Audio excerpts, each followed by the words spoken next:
परमेश्वर के धन्य नाम की महिमा हो। प्रभात मनन के सत्र 2740 में आप सभी का बड़े प्रेम के साथ स्वागत करता हूं। आइए आज के मनन के लिए हम पढ़ते हैं प्रकाशित वाक्य अध्याय 2 पद 14। पर मुझे तेरे विरुद्ध कुछ बातें कहनी है, क्योंकि तेरे यहाँ कुछ ऐसे हैं जो बिलाम की शिक्षा को मानते, जिसने बालाक को इस्राएलियों के आगे ठोकर का कारण रखना सिखाया कि वे मूर्तियों पर चढ़ाई गई वस्तुएं खाए और व्यभिचार करे। आगे प्रभु पिरगमुन की कलीसिया की कुछ कमी भी उन्हें याद दिला रहा है। मैं आपको ये बात बताया था कि प्रभु हमारे अच्छे गुणों को देखने के साथ साथ हमारे बुरे स्वभावों पर भी ध्यान रखने वाला है। कभी कभी हम लोग हमारे बुरे वर्तावों को कुछ दिखावे के भलाइयों से छिपाने की कोशिश करते हैं, पर ये भूल जाते हैं कि सर्वज्ञानी परमेश्वर हमारे कामों को ही नहीं बल्कि उससे करने के पीछे के हमारे इरादों को भी जानता है। यह प्रभु पिरगमुन कलीसिया के कुछ अच्छे गुणों की तारीफ करने के पश्चात उनके बीच के कुछ कपटियों के बारे में उन्हें सतर्क करा रहा है। कह रहा है कि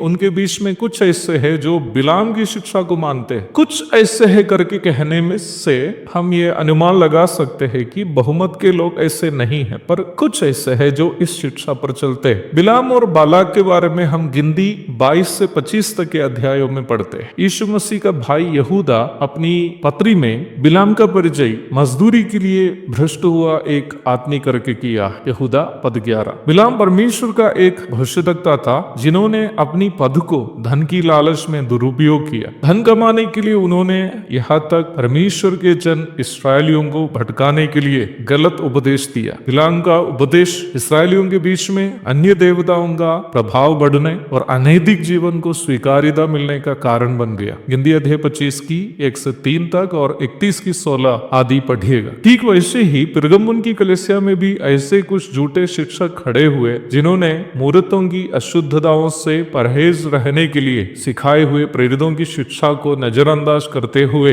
विश्वासियों को मूर्ति पूजा से सहयोग करने के लिए छूट दिया। हो सकता है वे भले विश्वासियों को सीधे मंदिर में जाने के लिए प्रोत्साहन नहीं भी दिए हो। पिरगमुन में अलग अलग देवी देवताओं के नाम में त्योहार पर्व आदि होते समय उसमें सहयोग करने वाले विश्वासियों को ऐसे करने से वे मना नहीं किए। दुनिया के इतिहास से यदि आप मूर्ति पूजा के बारे में एक गहरा अध्ययन करेंगे तो आपको यह समझने में कठिनाई नहीं होगी कि हत्या और व्यभिचार मूर्ति पूजा से जुटे दो घिनौने अपराध है। यूपी के हथरास में कुछ ही समय पहले कक्षा 2 के एक विद्यार्थी को स्कूल की सफलता के लिए स्कूल के निदेशक, प्रधान अध्यापक आदि मिलकर पूजा पाठ के पश्चात बलि करने की घटना आप शायद सुने होंगे। बीते अगस्त 2 तारीख को यही यूपी के देवरिया जिले में एक 9 वर्षीय बालक को भी उसके ही रिश्तेदार मिलकर परिवार के कल्याण के लिए बलि चढ़ाया। हत्या के समान व्यभिचार भी मूर्ति पूजा से जुटे एक अन्य घोर पाप है। रोम के मंदिरों में पूजा पाठ करने के लिए आने वालों को शारीरिक आनंद देने के लिए उपस्थित देवदासियों के बारे में मैं पूर्व के कई मननों में बताए हुए आप शायद याद कर रहे हो। देवदासी वास्तव में एक भारतीय शब्द है जो भारत के मंदिरों में पूर्व